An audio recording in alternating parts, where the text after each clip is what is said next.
AJ ನ್ಯೂಸ್ಗೆ ಸ್ವಾಗತ. ಕನ್ನಡ ಭಾಷೆಗೆ ಧಕ್ಕೆ ತರೋ ಮಾತನ್ನು ನಾವು ಒಪ್ಪಲ್ಲ. ನಾವು ಕರ್ನಾಟಕದವರು, ನಾವು ಕನ್ನಡಿಗರು. ನಮ್ಮ ಭಾಷೆ ಬಗ್ಗೆ ನಮಗೆ ಅಭಿಮಾನವಿದೆ.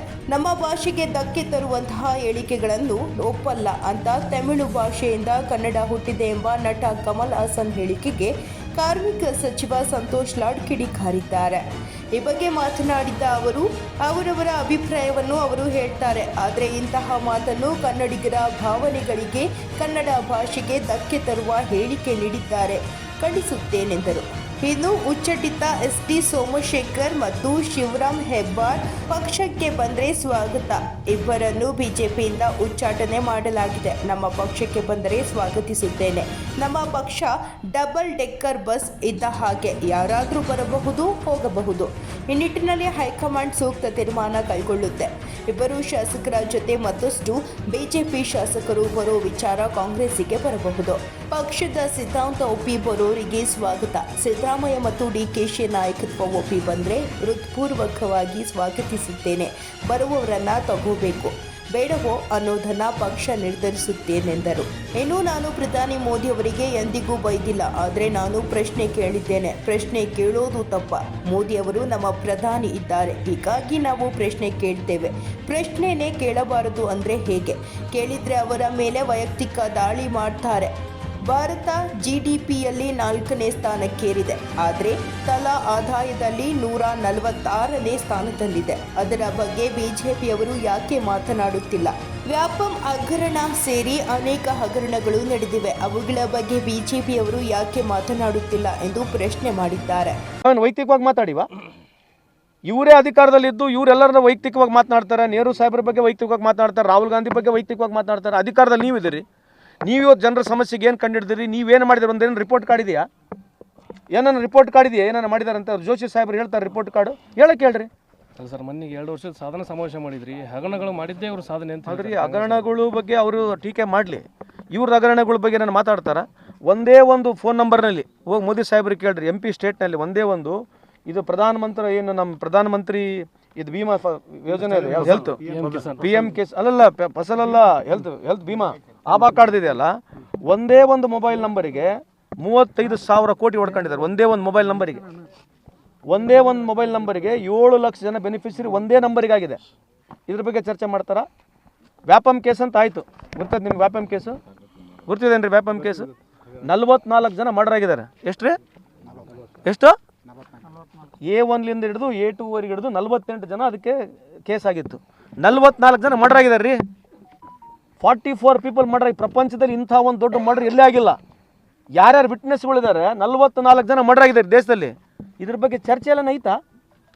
ಯಾವುದನ್ನ ಒಳ್ಳೆ ಹಾಲಿವುಡ್ ಮೂವಿ ಮಾಡ್ಬೋದು ಇದು. 44 ಜನ ಯಾರು ವ್ಯಾಪಂ ಕೇಸ್ನಲ್ಲಿ ಯಾರು ಅಪ್ರೂವರ್ ಆಗಿದ್ರು, ಯಾರು ಅದ್ರ ಬಗ್ಗೆ ಮಾಹಿತಿ ಇರೋರಿಗೆ 44 ಜನ ಮರ್ಡರ್ ಆಗಿದ್ದಾರೆ ದೇಶದಲ್ಲಿ. ಇದ್ರ ಬಗ್ಗೆ ಚರ್ಚೆ ಮಾಡ್ತಾರಾ? ಇಂಥವೆಲ್ಲ ಬರೋದೇ ಅಲ್ಲ. ನಮ್ಮೆಲ್ಲ ಬರೋದು, ಅವ್ರು ಬರೋದು ಹಗರಣಗಳು ಮಾಡ್ಯಾರೆ. ಇವ್ರ ಹಗರಣಗಳು ಹೇಳ್ತಾರೆ. ಕ್ಯಾಗ್ ರಿಪೋರ್ಟ್ಗಳು ಓದ್ತಾರ, CAG ರಿಪೋರ್ಟ್ಗಳು ಓದ್ತಾರಂತ. ಇವತ್ತು BSNL ಕಳೆದ 11 ವರ್ಷದಿಂದ 1700 ಕೋಟಿ ಯಾರಿಗೆ? ಜಿಯೋಗೆ ಬಿಲ್ ರೇಸ್ ಮಾಡಬೇಕು. ಬಿಲ್ಲು ರೇಸ್ ಮಾಡಿಲ್ಲ ಇವರು. ಬಿಲ್ ರೇಸ್ ಮಾಡಿಲ್ಲ BSNL ಅವರು. ಇದ್ರ ಬಗ್ಗೆ ಚರ್ಚೆ ಮಾಡ್ತಾರೆ ಜೋಶಿ ಸಾಹೇಬರು. ಇವತ್ತು ಕೋಲ್ ಬ್ಲಾಕ್ಗಳು, ಈ ದೇಶದಲ್ಲಿ ಕೋಲ್ ಬ್ಲಾಕ್ಗಳು ಯಾರಿಗೆ ಸಿಕ್ಕಿದೆ? ಇದ್ರ ಬಗ್ಗೆ ಚರ್ಚೆ ಮಾಡ್ತಾರಾ? ಇವತ್ತು ಈ ದೇಶದ PSU ಕಂಪ್ನಿಗಳು, ಪಬ್ಲಿಕ್ ಸೆಕ್ಟರ್ ಅಂಡರ್ಟೇಕಿಂಗ್ ಕಂಪ್ನಿಗಳು, ಮೋದಿ ಸಾಹೇಬ್ರು ಬಂದ್ಮೇಲೆ 23 ಕಂಪ್ನಿಗಳು ಮಾರಾಟಕ್ಕೆ ಹೋಗಿದ್ದಾವೆ. ಇವ್ರು ಒಂದೇ ಯಾವ್ದನ್ನ PSU ಹೊಸ ಕಂಪ್ನಿ ಮಾಡಿದಾರಾ? ಇದು ಪ್ರಶ್ನೆಗಳು ಕೇಳೋದು ಸರಿ ಇದೆಯೋ ತಪ್ಪಿದೆಯೋ? ಇದ್ರ ಬಗ್ಗೆ ಚರ್ಚೆ ಮಾಡಿರಿ. ಅವ್ನು ಹುಚ್ಚಾಗೇನೆ. ಅವ್ರು ಮೋದಿ ಸಾಹೇಬ್ರಿಗೆ, ನಾವು ಮೋದಿ ಸಾಹೇಬ್ರಿಗೆಲ್ಲ ಬೈದೀವಿ. ಮೋದಿ ಸಾಹೇಬ್ರಿಗೆಲ್ಲ ಬೈದಿರ್ತಕ್ಕಂಥ ಎಲ್ಲ ಉದಾಹರಣೆ ಒಂದ್ಸರಿ ತೋರಿಸ್ರಿ. ಅವ್ರಿಗೇನಂದ್ರೆ ಪ್ರಶ್ನೆ ಕೇಳಬಾರ್ದು.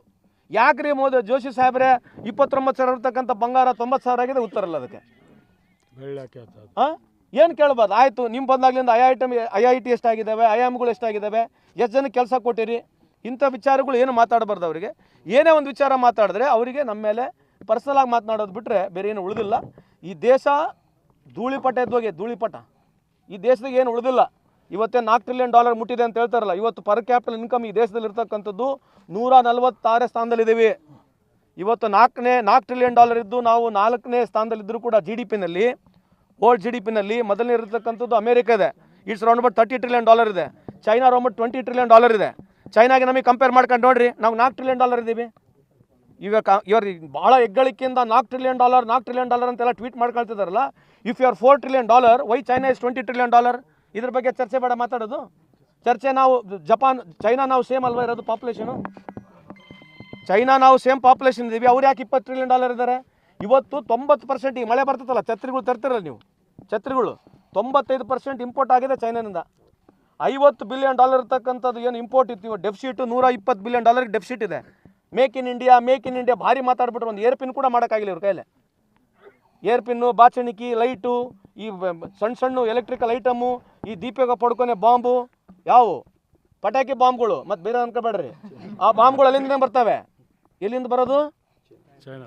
ಹಾಂ, ಹಬ್ಬ ನಮ್ಮದು, ಪಟಾಕಿ ಅವ್ರದ್ದು, ಒಡೆಯೋದು ಇವ್ರದ್ದು, ಮತ್ತು ಹೇಳೋದು ಇವರೇ ಆಗಲ್ಲ. ಮೇಕ್ ಇನ್ ಇಂಡಿಯಾ ಅಂತ ಇಂಥ ಚರ್ಚೆಗಳಿದಾವೆ ರೀ. ಇದು ದೇಶದ ಸಮಸ್ಯೆ. ಇದು ಯಾವುದು ನಾವೇನು ವೈಯಕ್ತಿಕವಾಗಿ ಮಾತನಾಡ್ತಕ್ಕಂಥದ್ದಲ್ಲ. ಇದು ಸಮಸ್ಯೆ ಇರ್ತಕ್ಕಂಥ ದೇಶದ ಸಮಸ್ಯೆ ಇದೆ. ಪ್ರತಿಯೊಬ್ಬರಿಗೆ ಹಕ್ಕಿದೆ. ಅವ್ರು ಪ್ರಶ್ನೆ ಕೇಳಬಾರ್ದು, ಪ್ರಶ್ನೆ ಕೇಳಿದ್ರೆ ಮುಗಿಯ ಬೀಳೋದು, ಈ ಥರ ಮಾತಾಡಿದ್ರೆ ಅವ್ರಿಗೆ ದೇವ್ರು ಒಳ್ಳೇದು ಮಾಡಲಿ ಅಂತ ಹೇಳಕ್ಕೆ ಇಚ್ಛೆ ಬಯಸ್ತೇನೆ. ನಮಸ್ಕಾರ.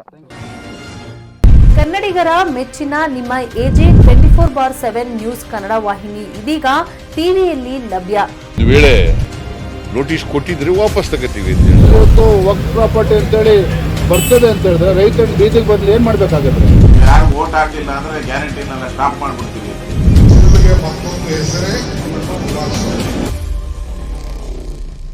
ಕರ್ನಾಟಕ ಮತ್ತು ದೇಶ ವಿದೇಶ 360 ಡಿಗ್ರಿ ಸುದ್ದಿ ಹಾಗೂ ಉತ್ತರ ಕರ್ನಾಟಕ, ಬೆಳಗಾವಿ, ಬಾಗಲಕೋಟೆ, ಧಾರವಾಡ, ಹಾವೇರಿ, ಗದಗ, ಬಿಜಾಪುರ ಜಿಲ್ಲೆಯ ಕ್ಷಣದ ವಿವರವನ್ನ ಪಡೆಯುವುದಕ್ಕೆ AJ 24/7 ನ್ಯೂಸ್ ಕನ್ನಡ ವಾಹಿನಿಯನ್ನ ಲೈಕ್ ಮಾಡಿ, ವಿಡಿಯೋಗಳನ್ನ ಶೇರ್ ಮಾಡಿ, ಕಮೆಂಟ್ ಮಾಡುವ ಮೂಲಕ ನಮ್ಮ ವಾಹಿನಿಗೆ ಸಹಕಾರ ನೀಡಿ ಮತ್ತು ಚಾನೆಲ್ ಅನ್ನ ಸಬ್ಸ್ಕ್ರೈಬ್ ಮಾಡಿ.